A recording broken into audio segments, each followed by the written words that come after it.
já está sabendo que a gravação começou.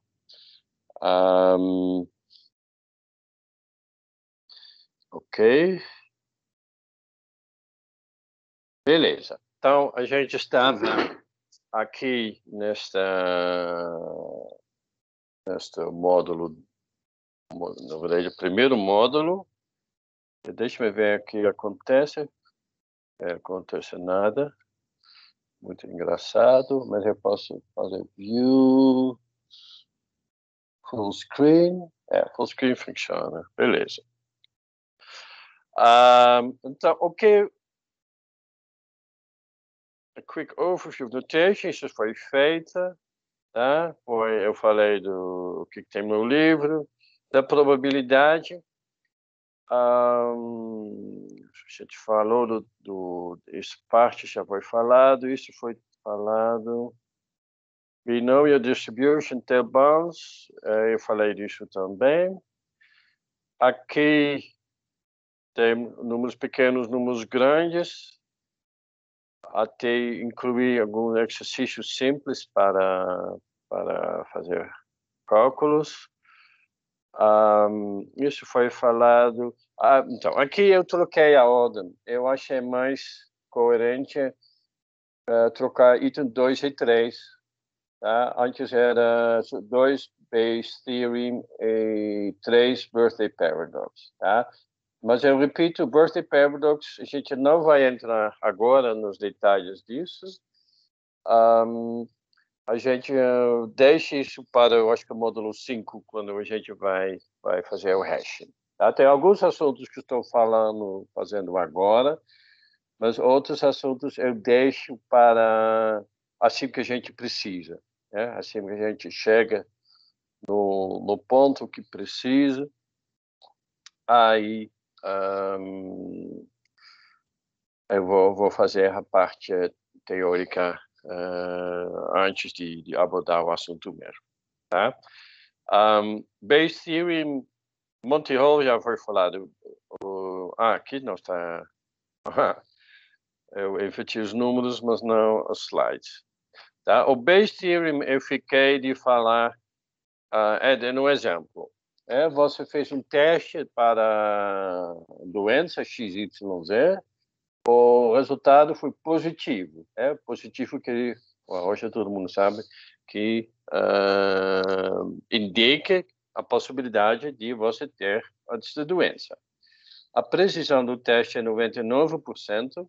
No entanto, a doença em si é muito raro, apenas 0,1%, ou seja, 1 per 1000 da população tem essa doença. Então, qual que é a probabilidade que, dado que você é positivo e dado que a precisão é que a doença é rara, qual que é a probabilidade que você está doente de verdade? Aí, eu vou refazer essa conta, mas se você vai fazer essa computação, tá?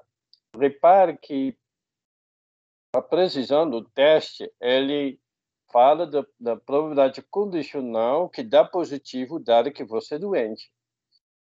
Mas o que a gente precisa é a probabilidade condicional contrário. A gente quer saber, dado que você passou, que o resultado deu positivo, qual que é a probabilidade que você realmente está doente.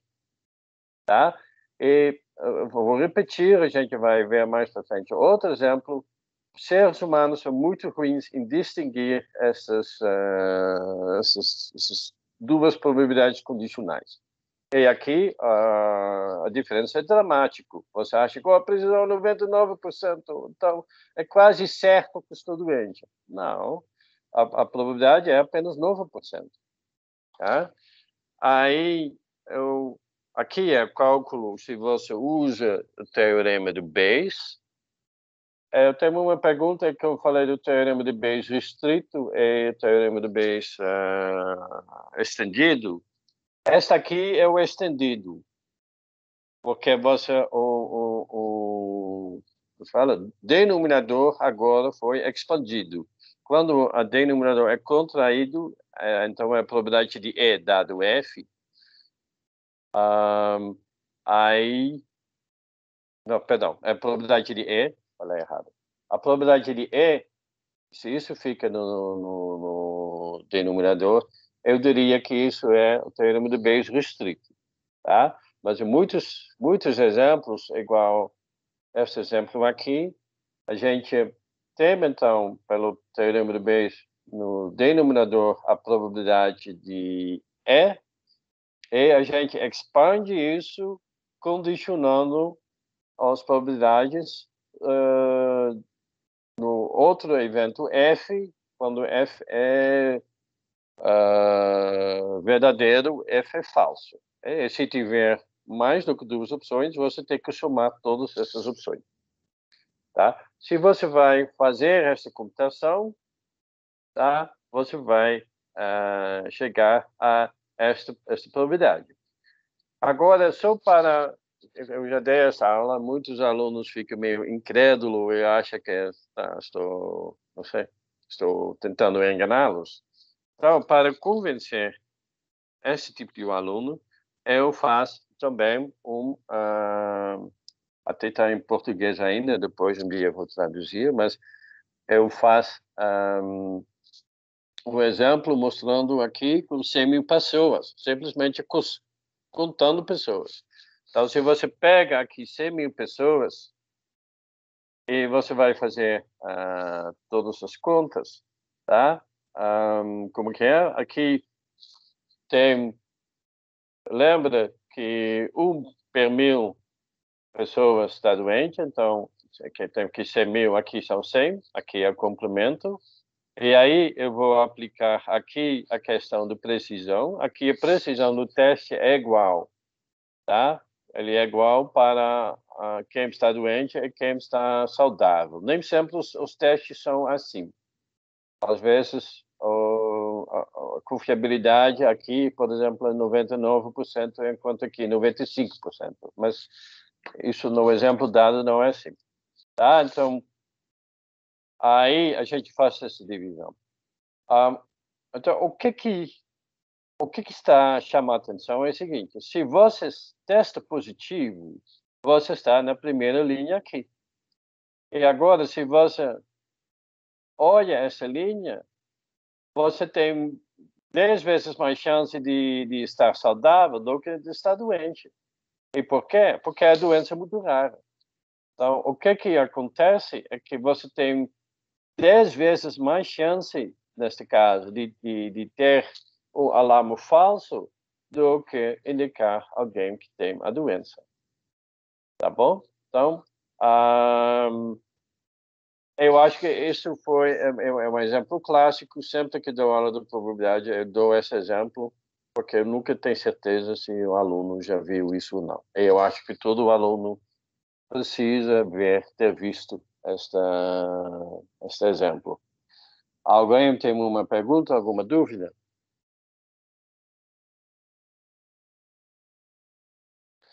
Não? Ok.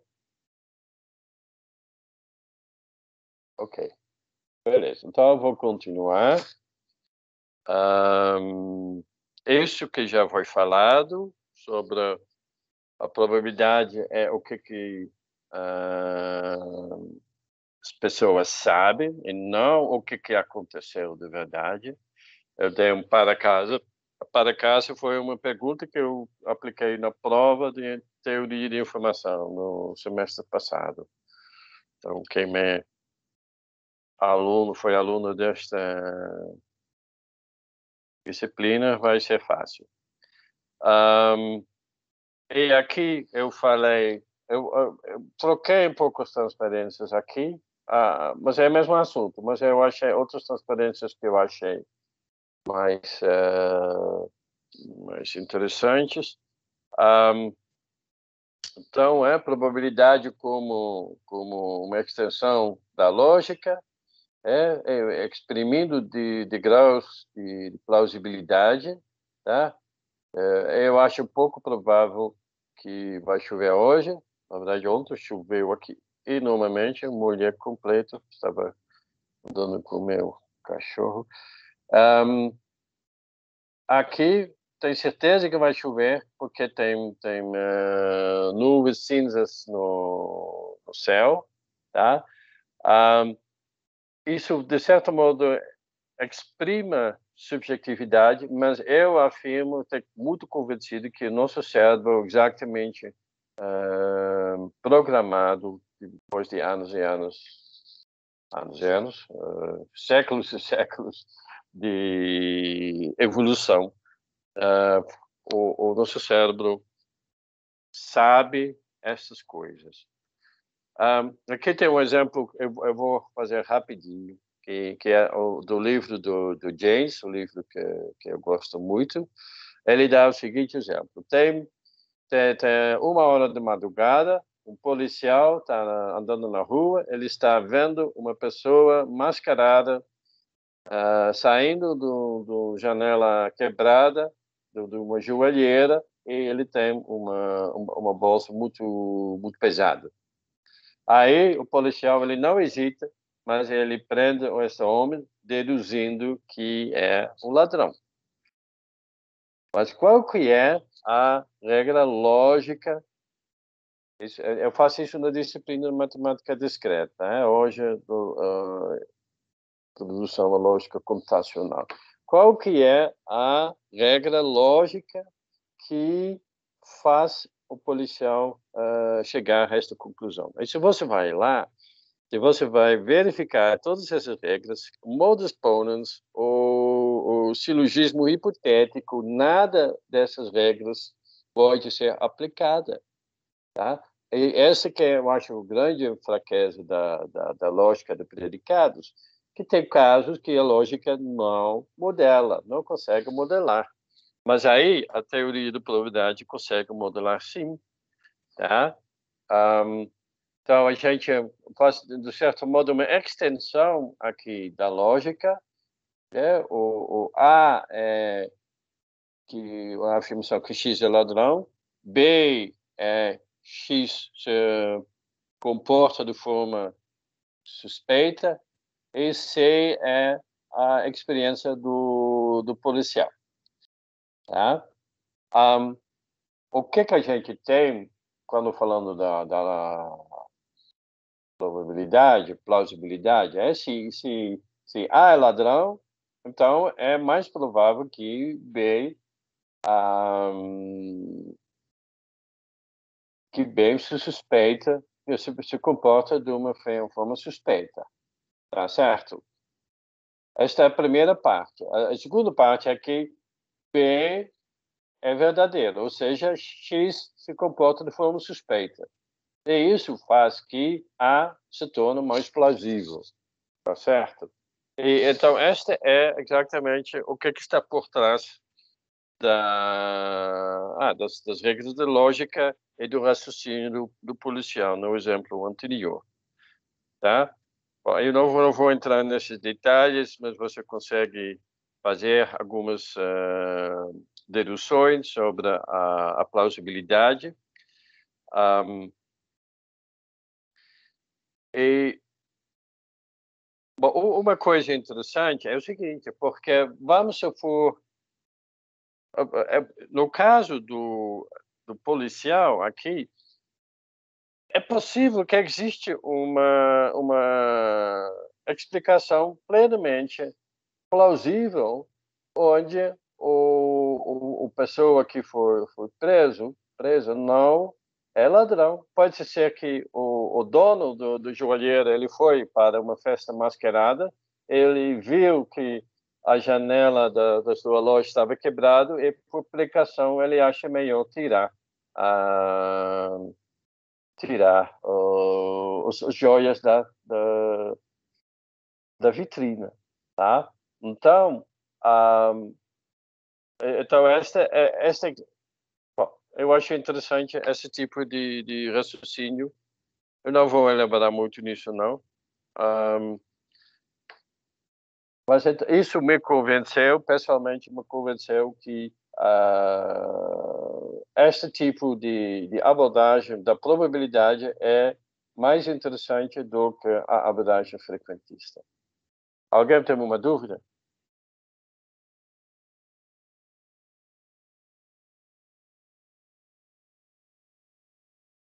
Tá? Então, a conclusão é que a abordagem frequentista, lembra, é que você define, você joga um dado, não sei, 100 mil vezes e você vai contar quantas vezes tem isso vai definir a probabilidade de dados é igual a 1.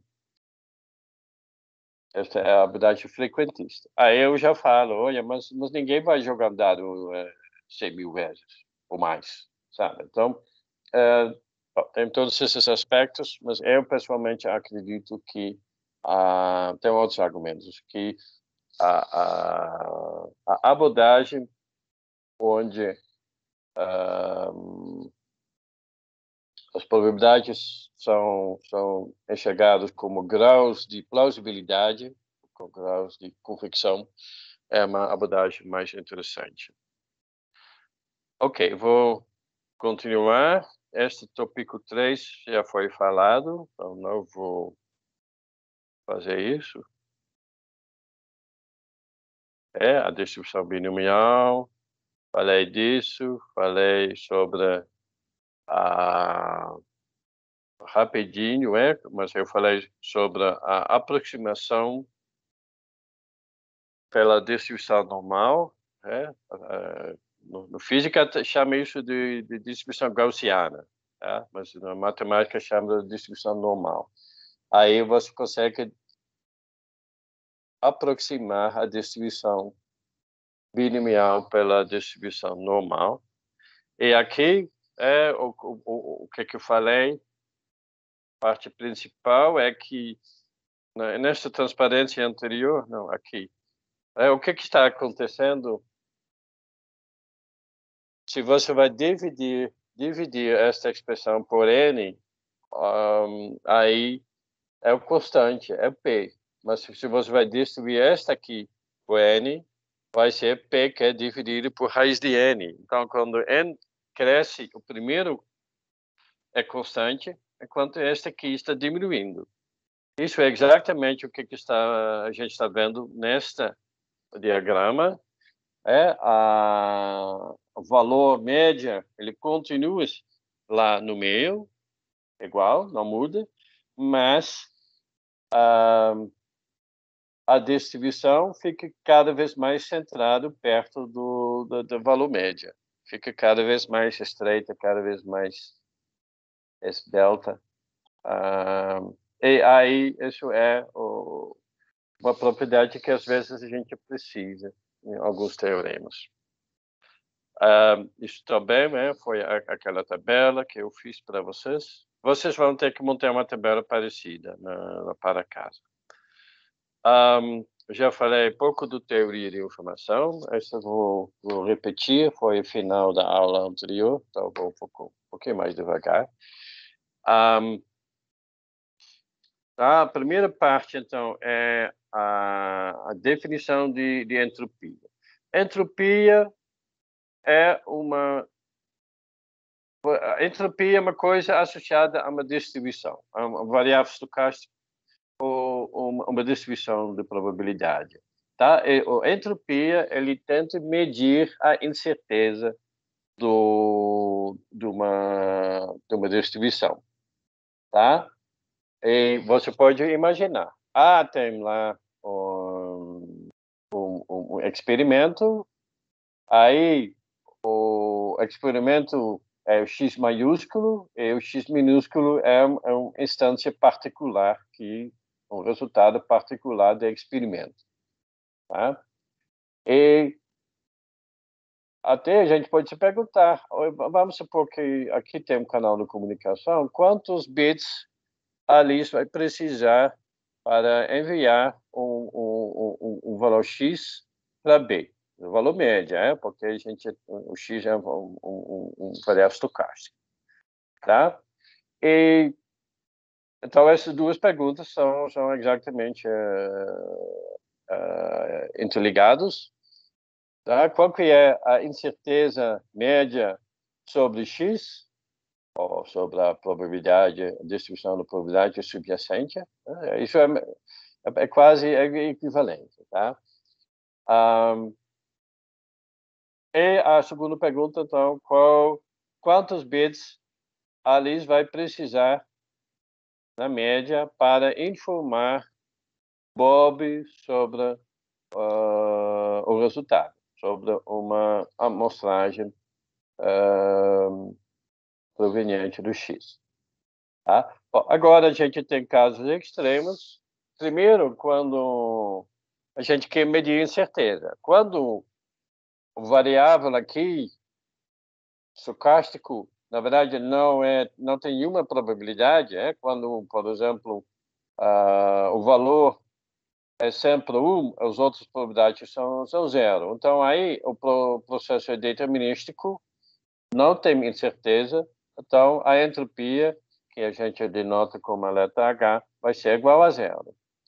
Por outro lado, se aqui o variável estocástico é um cara coroa, 50-50, aí fica intuitivamente claro que a incerteza máxima é que eu vou precisar de 1 bit para cada experimento aqui. Tá certo? E uma terceira intuição é quando a gente tem mais possibilidades, por exemplo, a gente tem um dado, tá? Aí a gente tem 6 possibilidades, e aí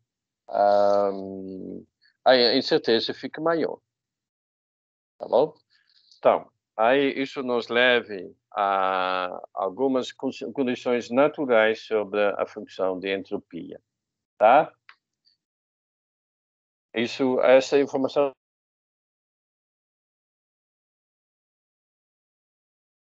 entropia você vai encontrar uma listinha parecida.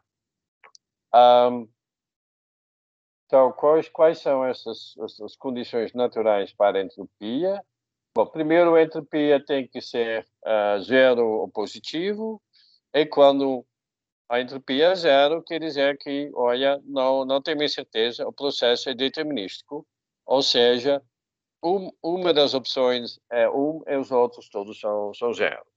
Tá? Essa é a primeira coisa. A segunda coisa, que a entropia ele chega ao valor máximo quando a distribuição é uniforme. Então, quando é P uma Pn, a distribuição a probabilidade de cada é 1 dividido por n. Bom, também é óbvio que se eu vou permutar aqui as probabilidades, e isso não deve mudar a entropia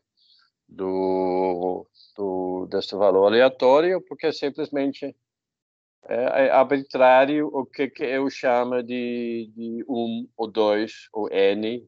Isso é muito arbitrário. Então, a entropia tem que ficar independente desta escolha, desta associação entre os números e os eventos. Se tem P1 tem Pn e aqui Pn mais 1 é igual a 0, aí isso não aumenta a entropia. Aqui, quando tem mais, aqui a ideia é que você tem n possibilidades, aqui você tem n mais 1 possibilidades, então tem mais possibilidades, a entropia é maior. H tem que ser uma função contínua, e aqui nós temos uma condição que é tipo produto cartesiano, supondo que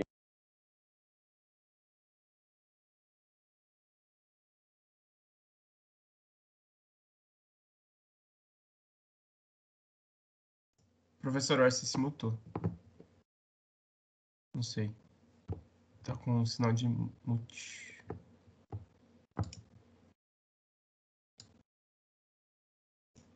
Eu não tô ouvindo falar. Alguém mais tá ouvindo ele falar? Também não tô. Não, ele tá mutado. Aqui mutou.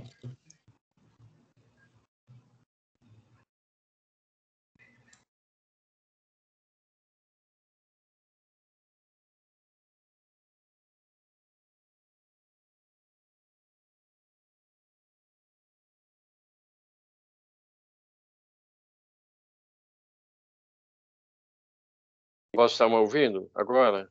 Agora sim. Sim. Ele mutou sem querer. Não sei por quê.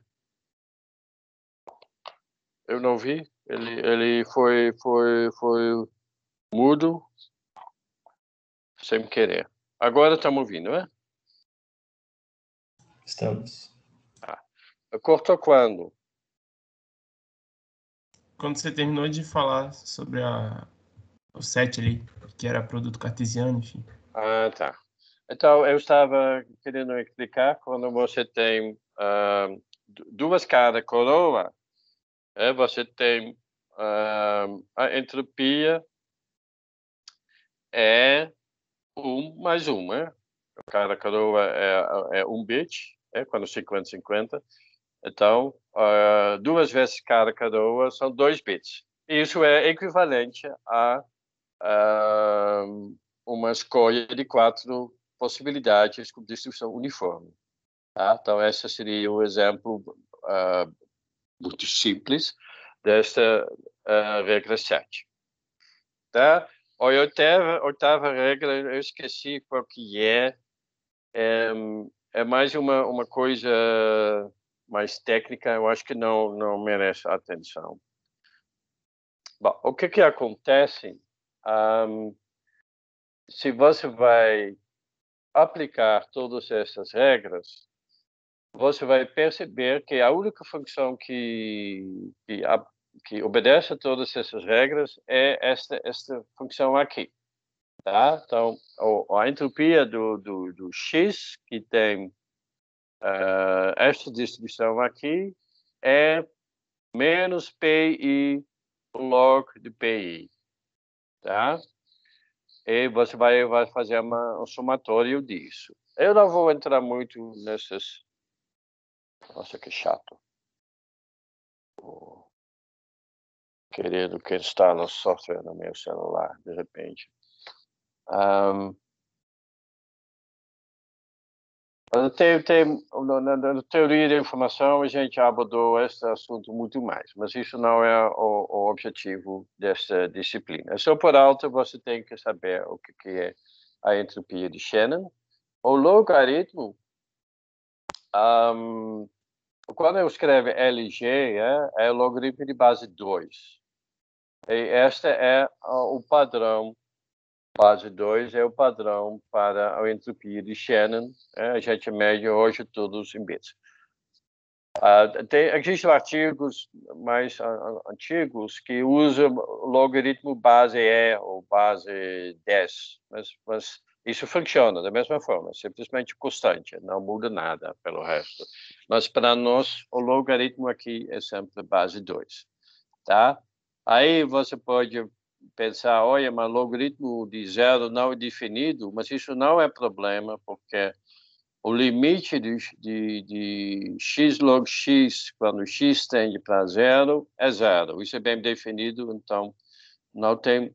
Apesar do log pi, o log de zero não ser definido, zero versus log zero é definido sim, através desse limite. Aqui eu fiz um caso especial, a distribuição só tem 2 valores, P1 e P2, P1 é x, P2 é 1 menos x. Então, se você vai aplicar esta fórmula, você vai chegar a esta função aqui. Este desenho é muito velho, muito feio, inclusive, mas então aqui ele é zero, tá? E por que ele é zero? Porque lembra quando a probabilidade é zero, aqui, isso quer dizer que P1 é zero, P2 é 1, então a distribuição é determinística, não tem incerteza. Então aqui é zero, da mesma forma para x igual a 1 é zero, e a gente falou, quando cara coroa 50%, aqui tem um meio, tem 1 bit. Aí, tá meio feio, você acha esse desenho também no Wikipedia, e aí você consegue traçar essa curva aqui. Tá bom? Aí a gente tem algumas propriedades da entropia, tá? primeiro é que a entropia, quando a distribuição tem n opções, a entropia é sempre menor ou igual ao logaritmo de n. Tá? Lembra que quando a gente tinha esta condição aqui, 2, tá? Aqui é máximo, tá certo? Então, quando a gente vai preencher esta 1 dividido por n, nesses n valores, a gente vai chegar a logaritmo de n. Tá? Porque você vai ter somatório de n, 1 dividido... Bom, somatório de 1 dividido por n, mas você soma n vezes e aí vai ser exatamente o logaritmo de n. Aqui a gente tem o x, y é uma probabilidade conjunta de x e y. Então, a entropia conjunta ele é sempre menor ou igual ao soma das entropias individuais de x e y.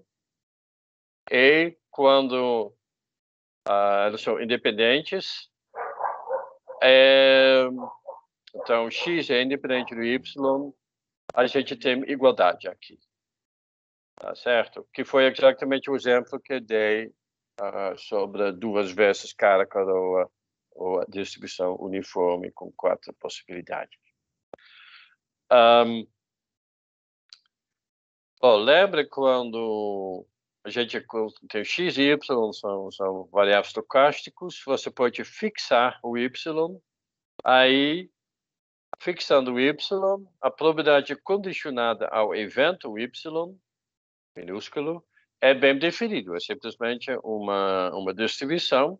Então, você pode aplicar de novo a definição da entropia de x condicionada ao evento y. Tá? E agora, a entropia condicional do x dado o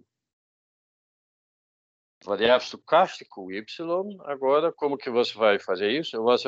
Você pega essa definição e você vai somar este y sobre todos os valores possíveis do y. E você vai calcular a entropia condicionada seguindo essa definição e usando o peso da probabilidade. Tá? Então, essa é a forma de definição da entropia condicional. E aí, a gente chega, vamos lá, é meio rápido, tá? Mas é assim mesmo. A gente chega na informação mútua. Vamos supor que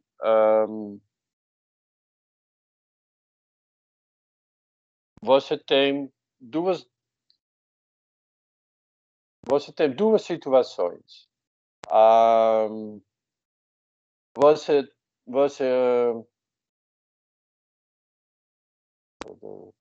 Estou pensando no exemplo, tá?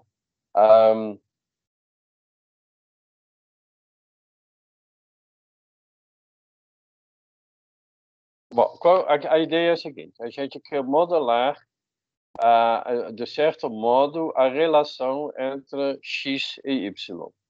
Tá? E agora a gente vai medir 2 coisas. A gente pega simplesmente a incerteza sobre x, que a gente chama a entropia a priori. Tá? E aí você vai chegar a uma outra informação que depende do y, e que x, que uma informação y que depende do x, e isso vai te dar uma distribuição a posteriori. Tá? Então, quanto informação você ganha por causa da informação sobre y, você tinha uma incerteza. Agora, sabendo y, a incerteza diminui. E a diferença a gente vai chamar a informação mútua. Tá bom? Não sei, vou dar um exemplo bobo. Eu estou procurando as minhas chaves em casa. Aí ele pode ficar em 5 lugares diferentes. Muito bem. Então, a minha entropia é o log de 5. Vamos supor que seja uniforme. Agora eu vou verificar 2 lugares. Eu não encontro minhas chaves. Então, dado o y, a minha incerteza, ele diminuiu. Antes era log de 5, agora é log de 3. Tá? Então, a diferença entre esses 2 valores é a informação que eu ganhei quando eu percebi que minhas chaves não estavam nesses 2 lugares. Tá? Então, esta é a ideia da informação mútua. Isso tem um papel muito importante na teoria da comunicação. Na verdade, essa teoria surgiu por causa da comunicação através do canal, comunicação com sinais, modulação, telecomunicação, tudo isso. Foi o motivo para Shannon estudar esse problema. Ele modela a comunicação usando um Binary Symmetric Channel. Um Binary Symmetric Channel, um zero com alta probabilidade, menos um pequeno valor é epsilon, que é o erro. Então, com alta probabilidade, o zero é recebido com zero, mas com probabilidade epsilon, acontece um erro e ele é recebido como 1. Tá? O bit é invertido. Aqui é o contrário. O 1, ele com alta probabilidade, 1 menos epsilon, é recebido como 1, mas com uma pequena probabilidade epsilon, acontece um erro e o 1 é invertido e recebido como 0. Aí a gente quer saber qual que é a informação mútua entre x e y. O x é o sinal colocado pelo remetente, y é o sinal medido pelo destinatário. Tá? Aí, se você vai fazer as contas aqui, a informação mútua entre x e y, tá? A gente vai pensar do ponto de vista do y. Então, o que y sabe? A priori, aqui é 50-50. Então, a entropia de x é a entropia de um meio que tem valor de 1. Tá certo? Agora, ele vai saber qual que é. Ele vai ver o valor que é medido. Ele vai observar.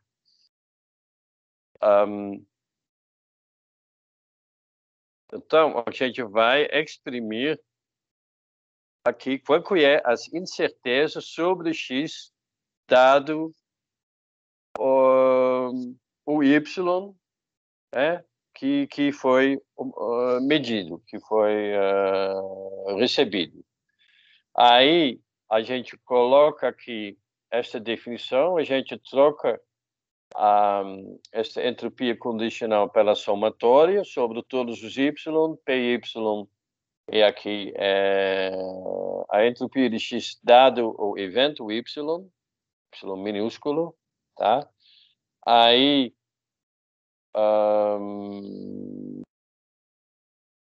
a gente vai, por causa da simetria, a gente tem aqui a probabilidade de y, ele é 50-50, tá? Então, aqui nós temos o meio, mas isso acontece para y0 e y igual a 1, por isso temos 2. Esses 2 e este meio cancelam. E aqui é a probabilidade de... a entropia de x dado y, que é a entropia de epsilon. Tá? Porque se você está aqui, você recebeu um 1, qual é a sua incerteza? A sua incerteza é a entropia de epsilon. E aí, se você vai desenhar isso vai te dar exatamente uma figura, mas que ele é igual a, não é igual. O anterior era o HP e agora é 1 menos esta HP, 1 menos H de epsilon. Dá para entender por alto, gente? Alguém tem uma dúvida? Professor, eu tenho uma. Eu não entendi muito bem de onde saiu o 1, que da entropia de meio virou 1. Nesse slide mesmo. Desse slide? Ah! Uhum. Você está vendo aqui? Sim. Uhum. Lembra quando é cara coroa? Sim. 50-50, você tem que gastar exatamente 1 bit para comunicar o resultado. Uhum. Tá? E cada coroa quer dizer que a probabilidade é 1 meio. Então, a H de 1 meio é 1. Entendi. Eu sei que é Obrigada. rápido. Não, é muito rápido. Então, é isso que não é difícil, simplesmente a velocidade. Uhum. Tá bom, gente? Então, aqui isso Professor, dá... Fala. Você comentou que é 1, né? É 1 porque ele soma as duas possibilidades, ser cara ou coroa, as duas incertezas, por isso que ele dá 1? Por que é 1? Você falou que é 1, né? O H, a função ali de entropia de meio, né?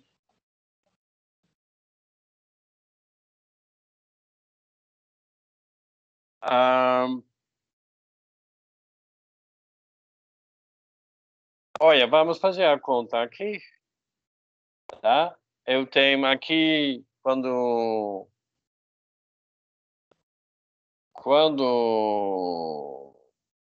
eu tenho que P1 é igual ao meio, P2 é igual ao meio, tá certo? Os valores são iguais. Uhum. Então, aqui eu vou ter o meio log... Bom, o que acontece, na verdade, é que eu vou ter o log de 1 meio, tá certo? O log de PI é o meio, é o log de 1 meio. Tá? Mas tem um menos na frente. O menos é a mesma coisa que inverter essa fração que tem aqui. Então, eu tenho aqui o log de 2. Tá certo? Então, aqui tem o log de 2 dividido por 2. Mas isso tem duas vezes. Eu tenho para P1 e para P2.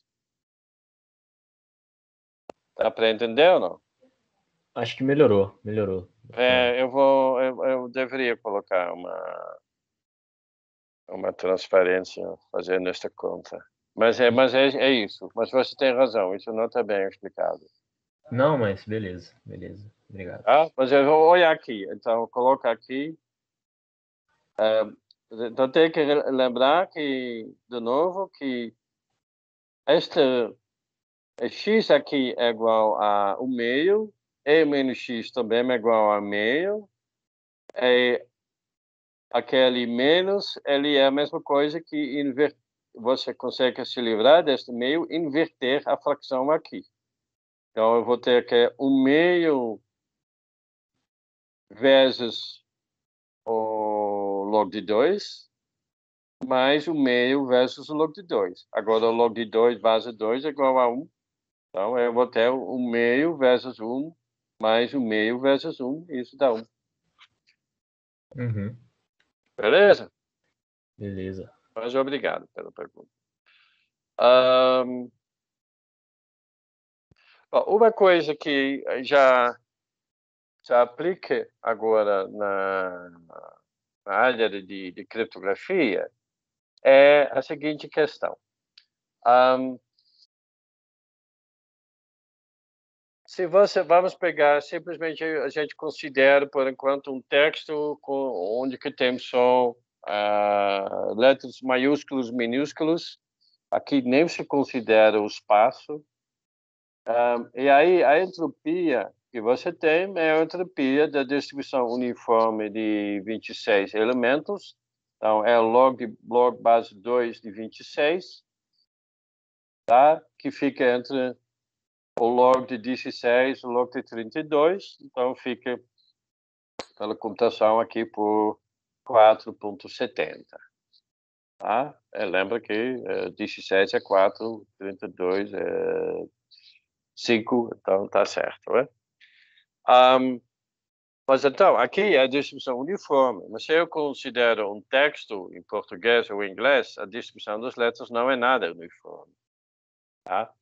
E o que acontece se você pega... Aqui é feito do inglês. Se você contempla um texto em inglês e você vai fazer uma conta da frequência e você vai calcular depois a fórmula de entropia, cadê? Você vai aplicar esta fórmula à frequência real, a frequência real da língua inglesa. Você vai ver que isso não é 4.70, mas é 4.19. Tá? Mas agora você pode expandir este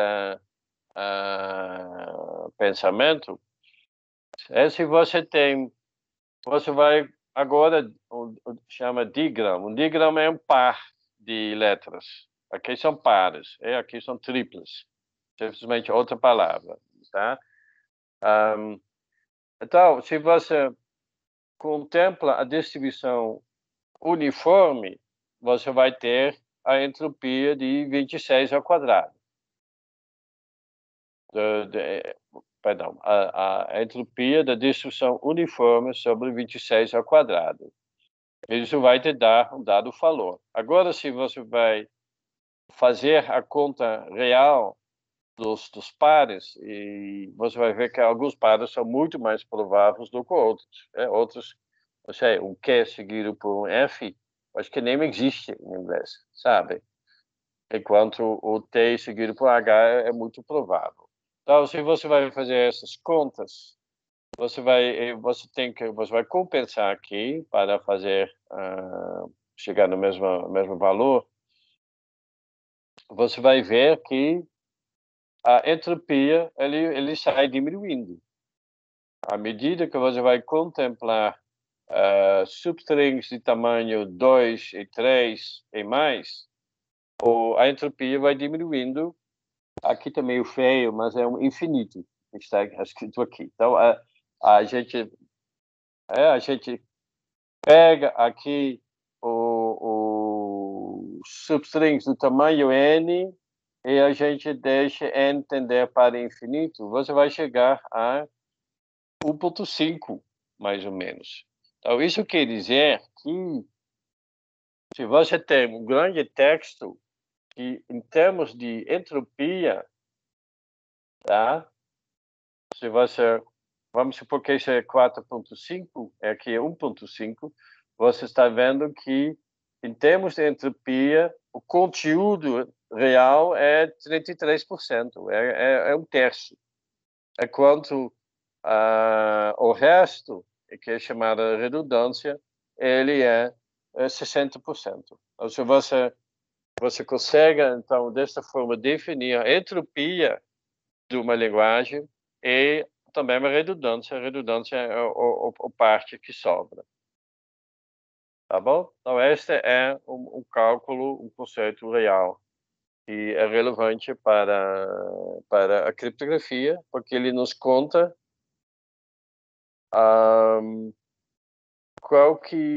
na verdade, isso nos conta até onde a gente consegue compactar, tá? A gente nunca vai conseguir compactar abaixo da entropia real. Em teoria, isso já é impossível. Na prática, a gente quer tentar chegar ao máximo, mas na prática nem isso é possível por causa de limitações do algoritmos e de isso ser uma expressão ideal quando n vai para infinito, mas n nunca vai para infinito. Tá? Então, essa é uma noção, a aplicação da noção da entropia a medir a entropia das linguagens naturais. Tá bom? Alguém uma dúvida? Professor, sim, diga. você comentou de medir a entropia das linguagens naturais. Nesse caso aí, Você falou de compactar as strings, né? Até o máximo que a gente consegue compactar uma string, por exemplo. Nesse caso aí, a entropia ela estaria representando a incerteza em relação a até quando a gente consegue compactar? Eu não entendi o objetivo, o contexto geral desse exemplo. De certo modo, a entropia ele está nos dando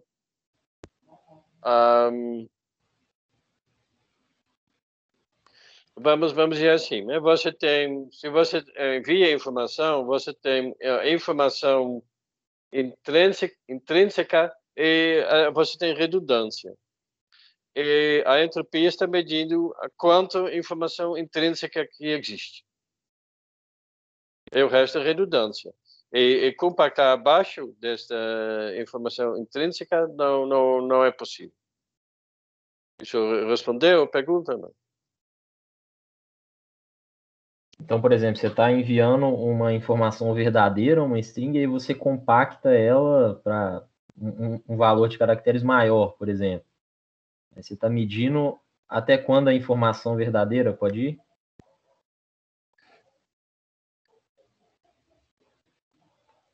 Esta aqui é uma observação genérica sobre grandes documentos.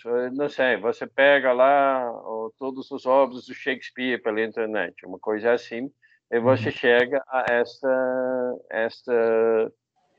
este valor que está aqui. Então, isso quer dizer que você tem texto parecido, que você pode esperar uma compactação de um fator 3, ou seja, que você consegue pode esperar que o tamanho depois de compactar é um terço, mais ou menos um terço do que o valor anterior, e você nunca vai conseguir muito melhor do que isso. Isso é simplesmente impossível.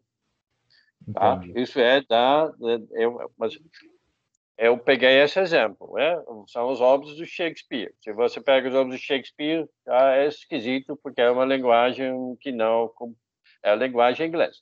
Se você pega páginas HTML, já vai mudar porque você tem comandos do HTML. Então, vai mudar um pouquinho. Tá? Todo classificação, toda categoria de documentos tem sua entropia intrínseca e redundância. Beleza. Beleza, tá. Na outra disciplina, teoria da informação, isso é muito aprofundado, esta parte, que é realmente um pouco superficial, mas é outra disciplina. Ok.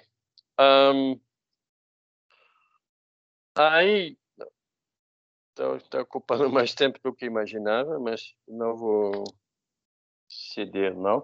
A gente tem mais um tópico que é sobre teoria de complexidade. Teoria de complexidade fica, deixa-me ver, fica no capítulo 4 do livro do Mal, mas eu vou fazer algumas coisas um pouquinho diferentes do que no livro do Mal. Primeiro porque eu estou supondo que vocês já sabem o que é tempo polinomial e o que é máquina de Turing. Se você não sabe, aí você vai apanhar um pouco. Vai ter que ler esse capítulo 4. A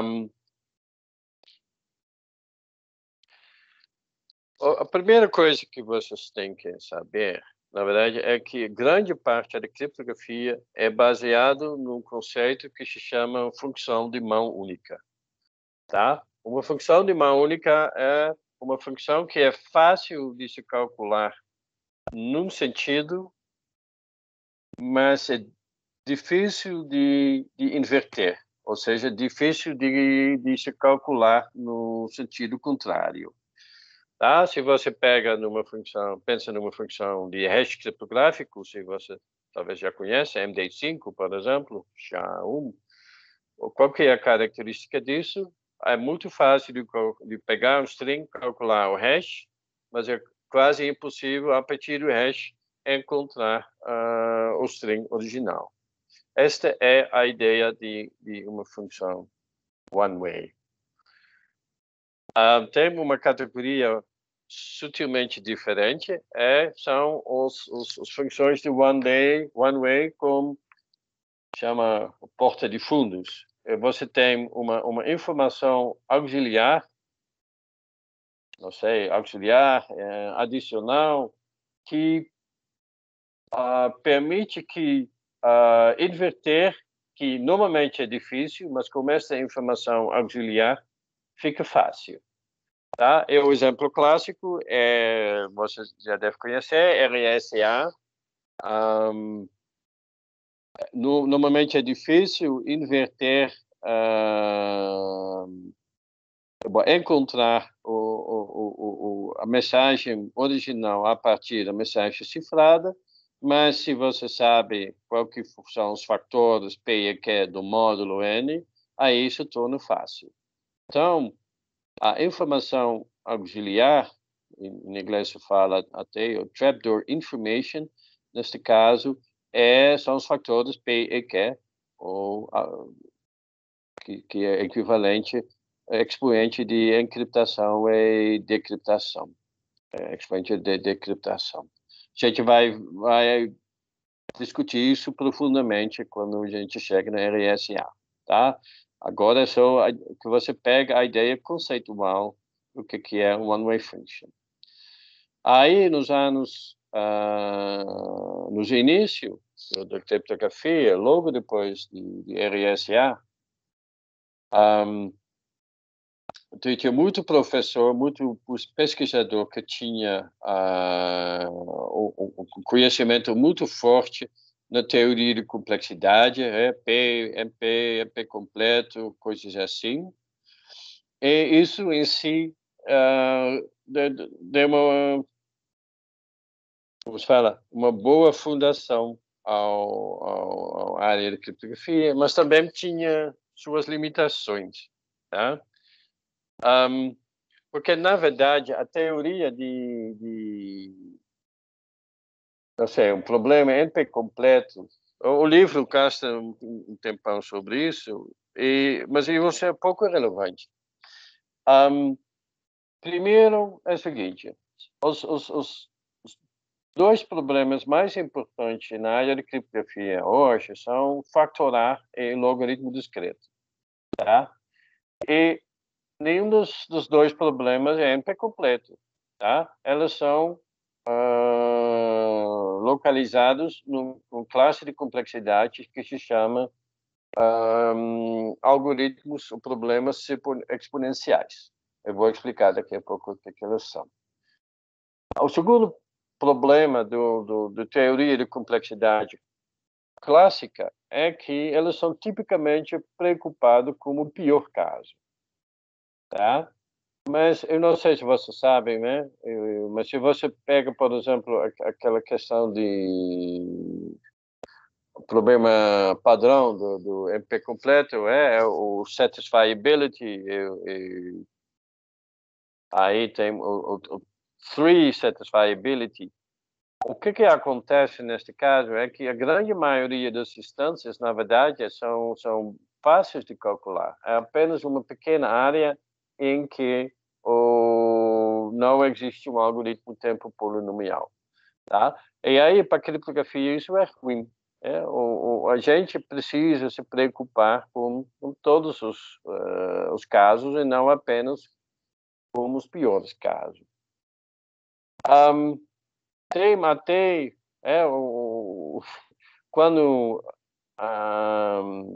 RSA foi publicado, os pesquisadores criativos eles começaram a folhear no livro clássico do NP completo, o livro do Gary Johnson, para tentar achar a criptografia com chave pública a partir de um problema NP completo. Até que tem uma prova do Impagliazzo e Rudig que prova que criptografia com chave pública não pode ser baseada num problema NP completo. Tá? Isso é bastante negativo. E última parte a teoria de MP completa é muito baseado no algoritmo de Turing convencional, o algoritmo determinístico, e aí o máquina de Turing não determinístico, mas isso exclui totalmente os algoritmos probabilísticos, tá? E a gente vai ver, depois a gente vai ter um grande exemplo a gente vai ver que existem algoritmos probabilísticos, ou seja, em que se permite certo grau de aleatoriedade, que são muito mais poderosos do que algoritmos determinísticos, tá? Até que meu orientador Montreal, um dia ele falou, a gente achava no início que a noção de o que é de computability, o que é computável, era a máquina de Turing determinístico em tempo polinomial. Até que a gente descobriu que, olha, com aleatoriedade e algoritmos probabilísticos, a gente consegue calcular muito mais. Tá? E este é o que é relevante para a criptografia, e até tem uma certa preocupação sobre os algoritmos quânticos, tá? Que um dia que o computador quântico foi construído, alguns algoritmos quânticos podem atacar, por exemplo, o problema de factorar e o problema do logaritmo discreto, tá? Mas isso é futuro. Eu não estou, pessoalmente, não sou preocupado com algoritmos quânticos. Mas a gente vai ter uma aula específica só sobre esse assunto. Gerão, Oi, tá muito baixo. perdão, deixa eu... Melhor? Meio. Eu queria saber se a criptografia hoje em dia ela ainda se ainda a principal preocupação a respeito da criptografia ainda é a dificuldade de computar de fazer o caminho inverso, de computar a dificuldade computacional envolvida nos algoritmos, ou se a gente já se o campo trabalha com garantias teóricas.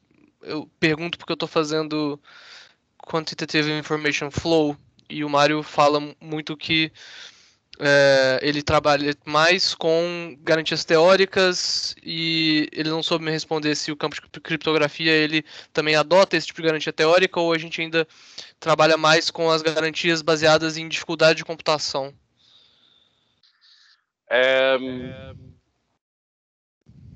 Estou ouvindo o meu eco aí.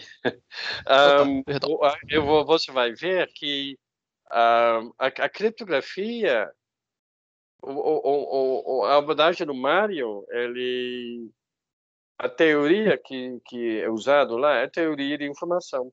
E a gente vai ver que a criptografia é muito pouca coisa a gente consegue fazer com teoria de informação. Isso tem todo a ver com o adversário. Se a gente vai supor que o adversário tem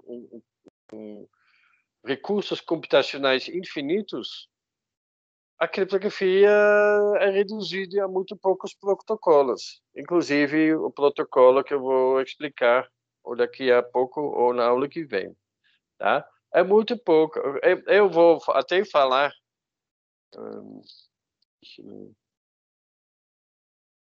Tem uma coisa errada nos transparências. A situação da criptografia é, de certo modo, dramático e é absurdo, porque toda criptografia é baseado em suposições computacionais. Toda criptografia é baseada, por exemplo, que factorar é um problema difícil, ou que logaritmo é um problema difícil, ou que curvas elípticas são difíceis, ou que inverter uma função de hash é difícil. Sempre tem uma suposição. E essas suposições são sempre computacionais de uma forma ou outra. Então, Entendi. não tem como se fazer criptografia, quase não tem. Depois eu vou explicar isso um pouco mais claro, mas a resposta que Mário não soube responder, eu até vou responder negativamente, quase negativamente. Entendi. Obrigado. Tá bom.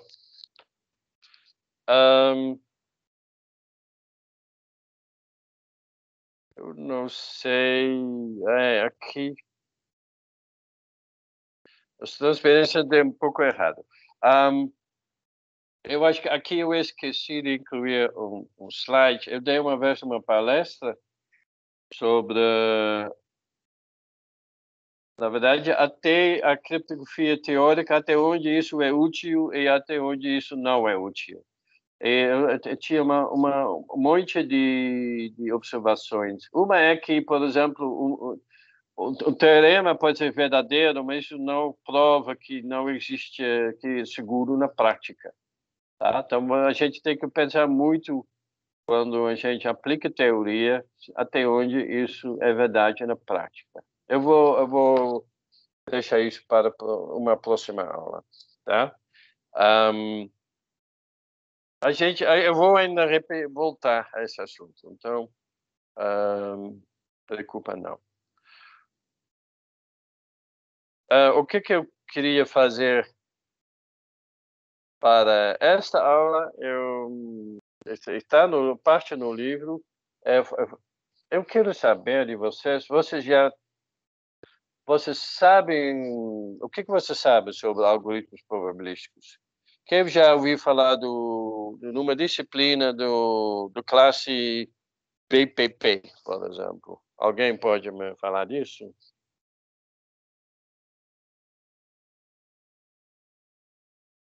Alguém já ouviu falar do classe complexidade BPP?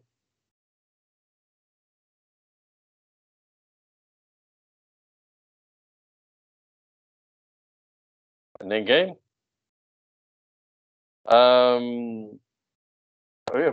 Eu vou fazer a pergunta contrária. Se você não ouviu falar sobre BPP, você pode falar isso no chat? Então o Lucas falou já. Eu acho perfeito. Então, isso confirma o que eu já estava suspeitando. Porque do meu ponto de vista,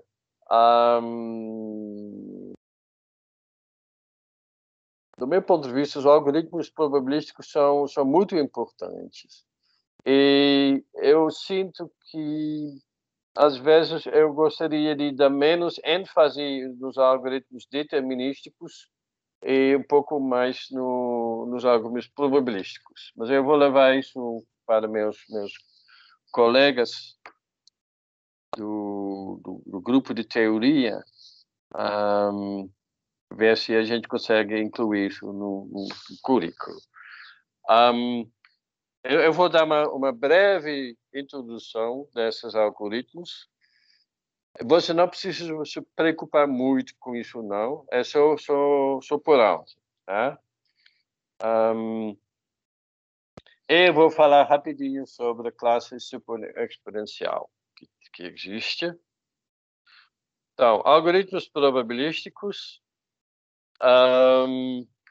Eu coloquei aqui uma definição. O algoritmo probabilístico é um algoritmo que, a um determinado passo, usa aleatoriedade externa para decidir o próximo passo. Tá? E a gente vai ver que tem várias formas de modelar isso. Tá? É claro que cada algoritmo determinístico ele pode ser visto como um caso especial de um algoritmo probabilístico, onde você simplesmente não usa. Por isso eu coloquei lá a palavra true entre parênteses. Então, eu faço uma distinção. O algoritmo probabilístico não é determinístico. Um algoritmo determinístico, você sabe exatamente o que vai acontecer, enquanto com o algoritmo probabilístico, você tem um grau de incerteza, porque em dado passo ele vai fazer uma escolha aleatória. Tá? Agora você tem que tomar muito cuidado, porque você já ouviu falar, eu suponho, sobre o algoritmo que é o non-deterministic Turing Machine, tá? Mas você não deve achar que isso é a mesma coisa. O não determinismo e o probabilismo não é a mesma coisa. Pode parecer assim, mas não é. Tá? Existe a terminologia equivalente, que é um algoritmo randomizado, ou eu acho, não sei, eu acho que alguém por engano às vezes fala random algorithm. Eu não gosto disso, não. Eu nem gosto do randomized algorithm, mas eu sou meio alérgico a random variable. Eu também não gosto, stochastic variable. Então, talvez eu estou exagerando. Aí você também tem que observar que alguns algoritmos são baseados fortemente em argumentos probabilísticos. Por exemplo, se você tem um gerador pseudo-aleatório, você tem essas... você pega você, xn mais 1 é igual a vezes x mais b. É muito, muito simples, muito bobo, não é seguro. Então, é um algoritmo que parece aleatório e você, às vezes, tem argumentos de probabilidade associados a isso, mas, no fundo, o processo é determinístico. Eu acho que todo mundo deve conhecer as funções de hash que tem para acessar tabelas, essas coisas, né? Lá você tem,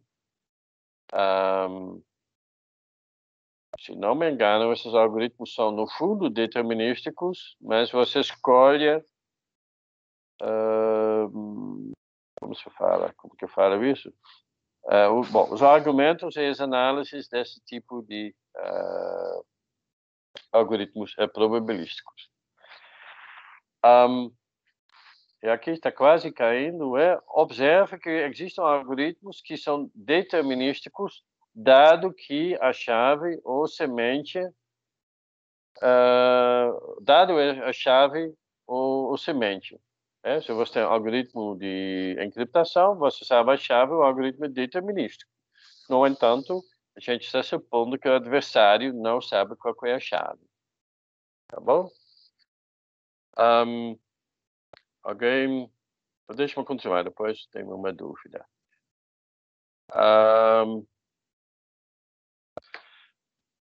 Qual é o impacto do probabilismo na área de criptografia? Primeiro, para alguns problemas, não existe um algoritmo determinístico, mas a solução probabilística é eficiente.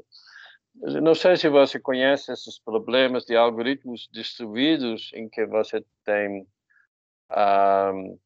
você tem N processos e você só tem um recurso.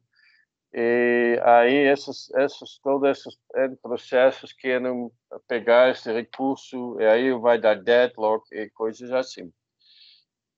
Tem exemplos disso para os quais não existe um algoritmo determinístico, mas assim que você permite que os processos pode fazer cara coroa, você consegue uma solução eficiente. Segundo impacto do probabilismo, os adversários, eles não se importam pelo pior caso. Pode ser que, se você tem um algoritmo probabilístico que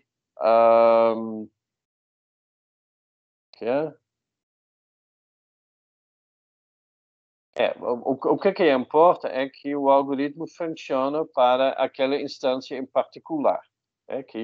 Talvez, neste caso, quebrar é fácil. Tá? Aliás, quando eu falo fácil, easy, quer dizer que tem uma complexidade baixa, ou seja, precisa de pouco tempo ou memória. Tá? Então, as palavras easy e hard, quer dizer que easy, pouco tempo, pouca memória, hard, quer dizer muito tempo, muito memória. Outro ponto, o adversário não se importa com probabilidade de 100%, tá? Um algoritmo que tem probabilidade pequeno de sucesso pode até ser bastante útil. Na próxima slide a gente vai ver um exemplo disso. O algoritmo mencionado lá é o algoritmo de Miller-Rabin, que foi um dos primeiros algoritmos probabilísticos que foram publicados no, não sei, 78, uma coisa assim. E esse é foi o primeiro grande exemplo de um algoritmo probabilístico, que é o teste de probabilidade, de primalidade. E esse algoritmo, ele é probabilístico, como está escrito lá, ele tem uma probabilidade de falhar por uma probabilidade de 2 elevado a menos k, onde o k pode ser parametrizado, tá? Então, aí isso levou, eu me lembro, na época, eu era aluno de matemática, isso levou a discussões, né? Porque, vamos supor que o algoritmo, ele tem uma probabilidade de 2 elevados a menos 80 de cometer um erro, tá? Isso quer dizer, no contexto, que o algoritmo diz que o número é primo quando, na verdade, não é. Isso é importante. O matemático, ele vai perder sono com isso, mas o engenheiro, o criptógrafo, ele vai aceitar este risco, tá? Aliás, eu falar de aceitar este risco, criptografia é tudo sobre aceitar riscos, é tudo sobre quantificar risco e aceitar riscos, tá certo?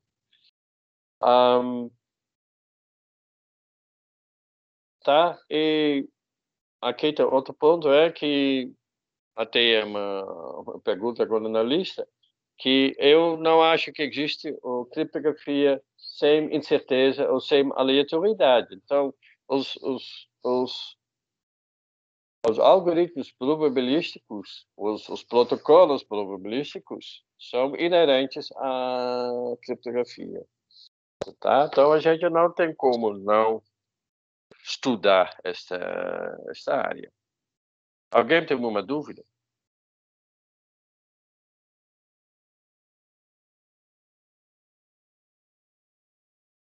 Ok, vou continuar. Aqui eu falei que o algoritmo probabilístico tem uma baixa probabilidade de sucesso, pode ser bem útil. Olha aqui, tem um algoritmo que tem probabilidade de sucesso de 1%, tá? Ou seja, está falhando 99% do tempo. Mas é probabilístico, então eu posso repetir o algoritmo com valores aleatórios diferentes, tá certo? Então, se eu vou repetir esse algoritmo 100 vezes, a probabilidade de não ter sucesso é 0,99 elevado a 100, que é 0,366. Tá certo? E se eu vou aplicar 1000 vezes, a probabilidade de não ter um sucesso é muito baixa. Tá certo? Então, se esta probabilidade de falhar é pequena, mas é constante, eu consigo amplificar isso de forma muito fácil. Tá? Aqui tem uma curiosidade, este valor 0,366, o que está calculando aqui é o valor, este 0,99 é 1 menos 1 dividido por 100 elevado a 100. Aí, o limite disso, talvez você saiba o cálculo, ele vai para E elevado a menos 1. Tá? E elevado a menos 1 é 1 dividido por E, que é 1,378. Então, está vendo que para n igual a 100, esse valor já está bem perto desse valor aqui. Só uma curiosidade para quem se interessa nesses assuntos. Tá bom, gente? Então, na verdade, muitas vezes dá para aproveitar repetindo o algoritmo com outros valores aleatórios, dá para repetir. Aqui eu achei 3 formas diferentes de modelar um algoritmo probabilístico. A primeira, lembra, a máquina do Turing pode ter várias fitas, lembra disso? Você pode ter uma fita de entrada, fita de saída e várias fitas de trabalho.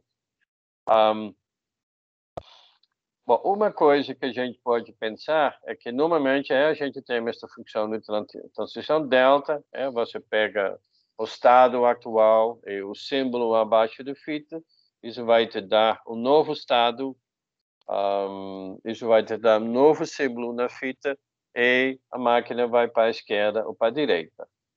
Aí a gente pode imaginar que uma máquina de Turing probabilístico tenha 2 funções, delta1 e delta2, e ele escolhe aleatoriamente se ele vai usar delta1 ou delta2. Tá? Esta é uma forma de se modelar.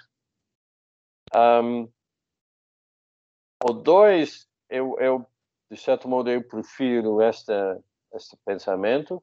Você tem uma máquina de Turing com várias fitas, e ele tem uma fita adicional, que é read-only, que já está predefinido com zeros e uns aleatórios. Tá? Então, você pega uma máquina de Turing, acrescenta uma fita com só zeros e uns. E tem um terceiro, ao invés de ter uma fita, você pode imaginar um processo, uma função que é chamado e que cria um random bit. Tá? Então, a gente tem uma função random bit que a gente chama sem entrada e que vai dar o 0 ou 1 como retorno, uma mesma probabilidade. Isso, às vezes, é chamado um random oracle, oráculo aleatório. Tá? Então, não sei se a gente vai chegar a conversar sobre isso, mas se você está vendo a palavra random oracle, na verdade, é tipo uma função externa que a máquina de Turing chama e que devolve um valor aleatório. Tá bom? Eu não vou cobrar isso, mas eu acho que até é bastante óbvio de mostrar a equivalência dessas definições. Aqui eu quero falar um pouco sobre a diferença, falar que probabilistic e non-deterministic não é a mesma coisa. Eu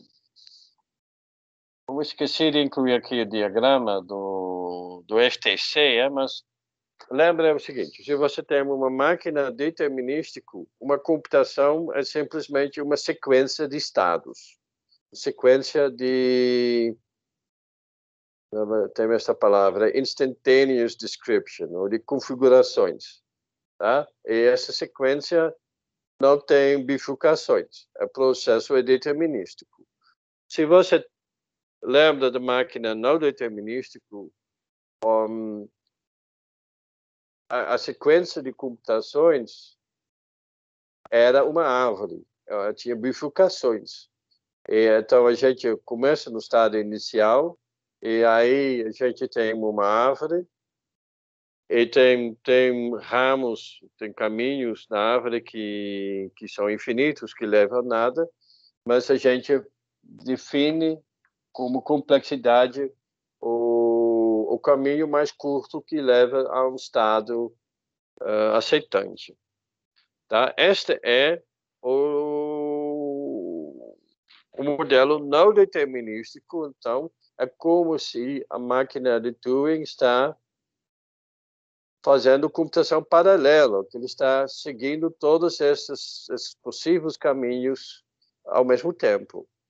Isso não é o modelo de um algoritmo ou máquina de Turing probabilístico.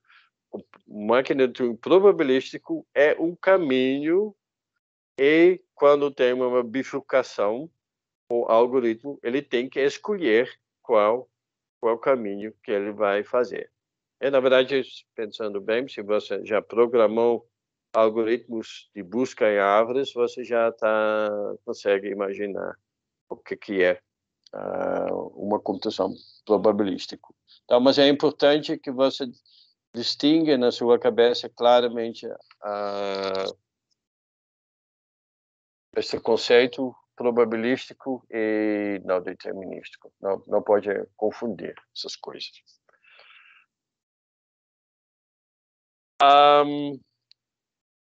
Eu estou um pouco perdido quanto ao tempo.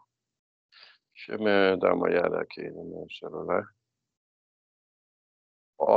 Tá levando muito mais tempo. Eu vou continuar, gente. Vai me perdoar, mas se não, a gente vai atrasar demais.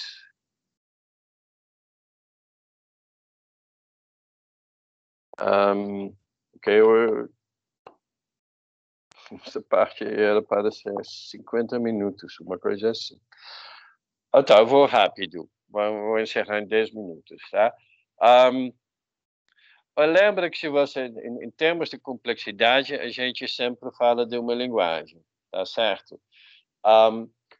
E existem algoritmos que têm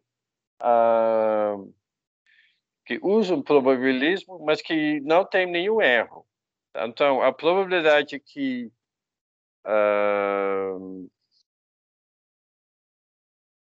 que está escrito aqui?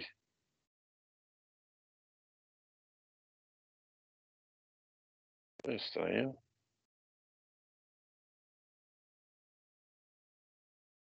Eu acho que aqui deve ser o contrário. Tá? A probabilidade que A reconhece ou aceita o X, dado que X pertence à linguagem, tem que ser igual a 1. E a probabilidade que A reconhece X, dado que X não pertence à linguagem, tem que ser igual a 0. Tá? Então, eu acho que está errado aqui na transparência. Depois eu vou corrigir isso. Talvez eu copiei certo e está errado no livro. Eu vou atrás.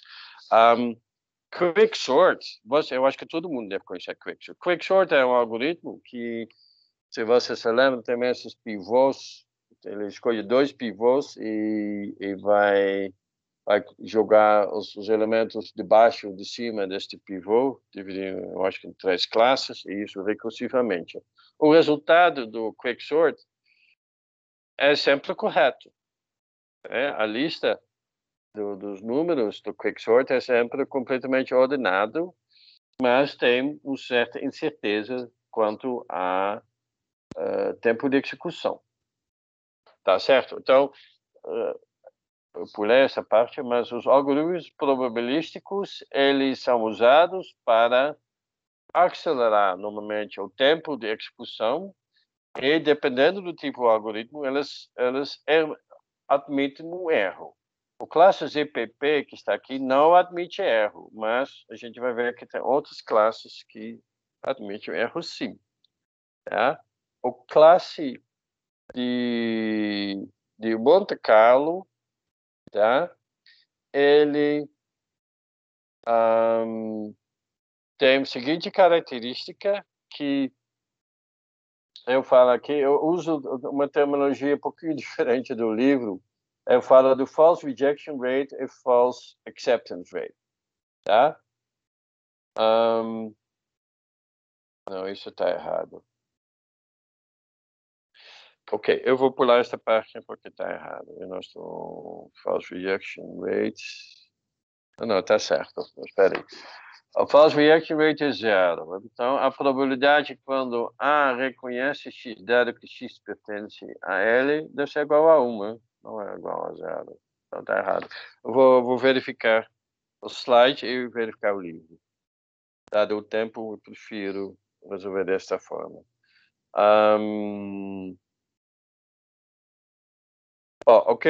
Onde a gente quer chegar são 4 classes, EPP, Monte Carlo, que tem um certo tipo de erro, permite um certo tipo de erro que é sempre rápido. O algoritmo de Las Vegas, que muitas vezes é rápido, mas é sempre correto. E o classe BPP, em que existe uma grande chance de erro dos dois lados, mas que quase sempre são rápidos. Ok. Só quero terminar esta aula sobre a classe de algoritmos que são super exponenciais. Aí eu vou começar com um aviso, tá? Seja n número inteiro e aí é um algoritmo que faz um teste simples, tempo constante, para os valores i igual a 1, 2, 3, 4, 5, n. Este algoritmo aqui é linear ou não? Repete, uma fala lá no chat. Linear este algoritmo? Sim ou não? Coloca sim ou não no chat. Ninguém? Ou está no chat? O outro faz barulho, outra vez essa não? Todo mundo já está dormindo.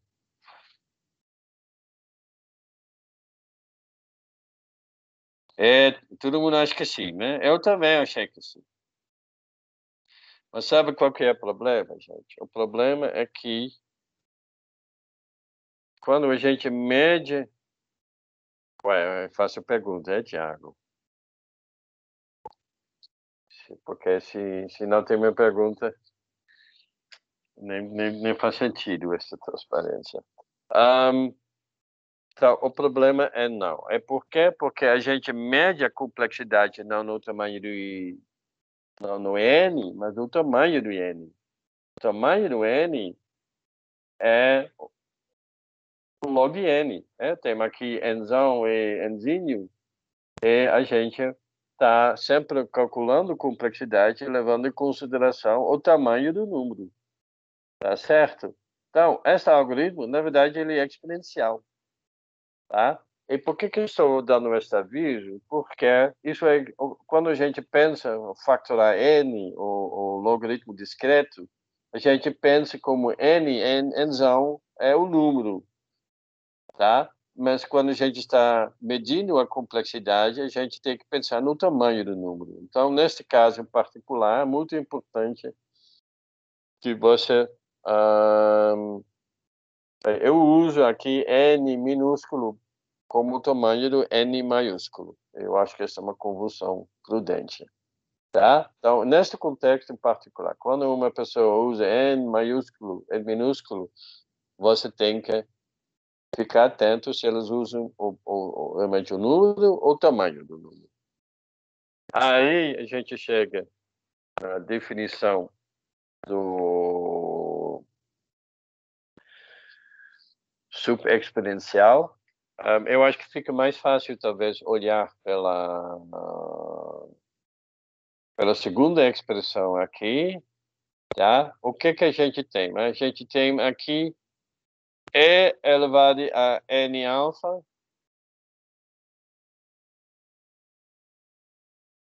Não, aqui tem uma constante, na verdade, tá? E esta O de 1, isso não precisa muito preocupar com isso, não. Aqui você tem E elevado a N alfa. E vezes E elevado ao logaritmo natural de 1 menos alfa. Aí a gente tem dois casos. Olha, quando alfa é igual a zero,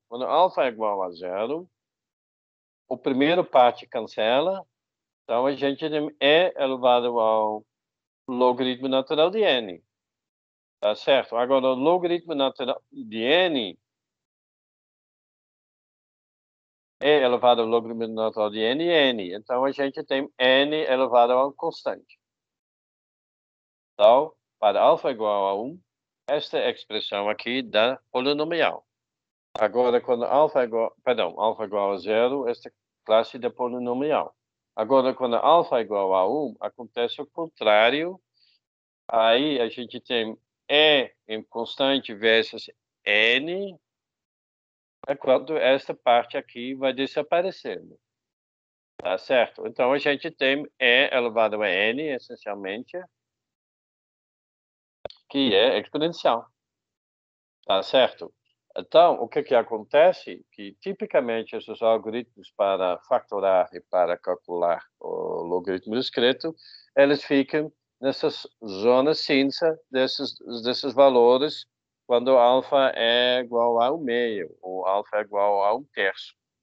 Tá? Então, esta aqui é a definição de superexponencial. Por que é superexponencial? Porque é mais do que o polinomial, mas também não é, como se fala, completamente exponencial, porque só seria completamente exponencial quando alfa fosse igual a 1, e não é o caso. Tá? Aí aqui coloquei as referências, o Handbook of Applied Cryptography, em Mao. Eu acho que essa é uma boa hora para terminar esta aula. Vou só deixar a oportunidade para fazer uma pergunta. Alguém tem pergunta?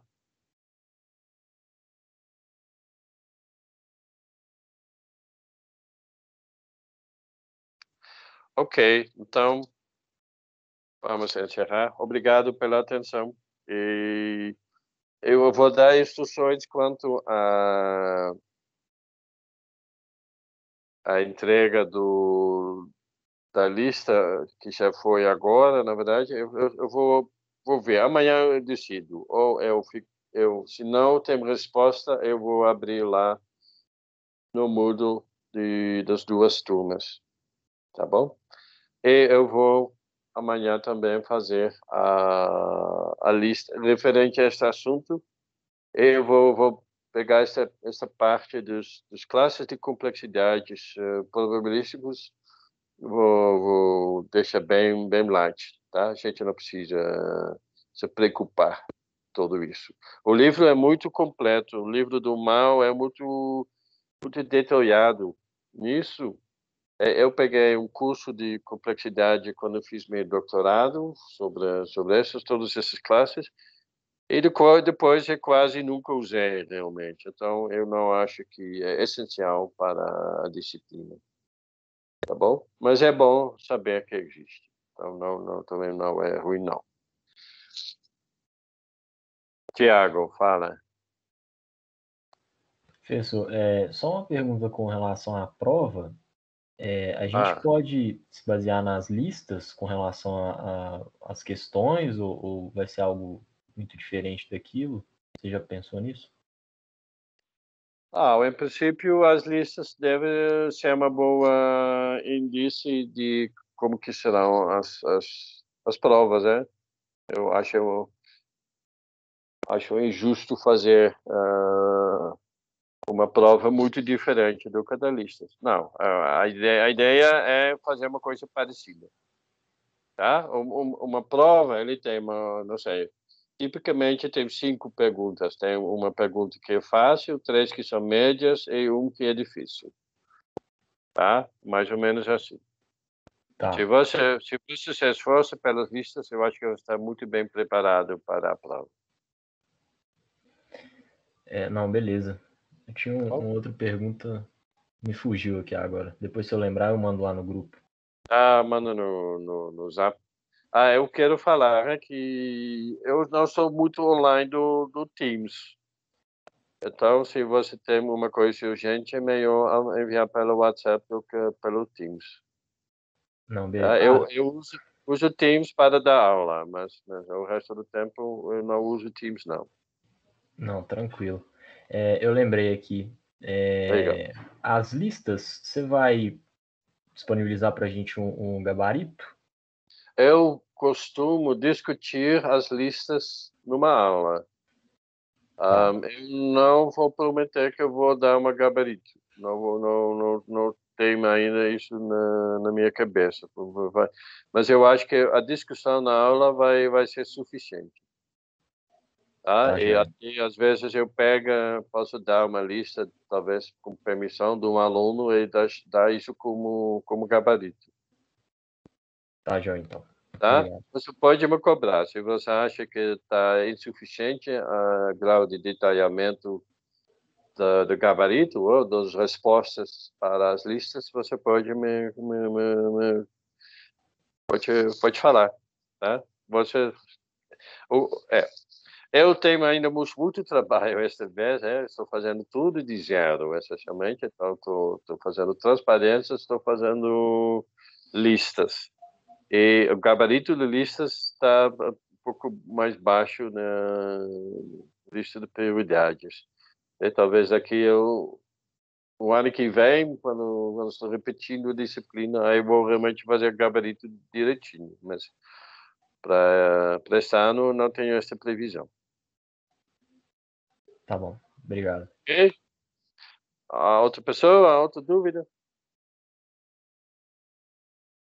5, 4, 3, 2, 1, 0. Boa noite e bom feriado. A gente continua na terça da outra semana. Tchau, tchau. Boa noite, professor. Boa noite, professor.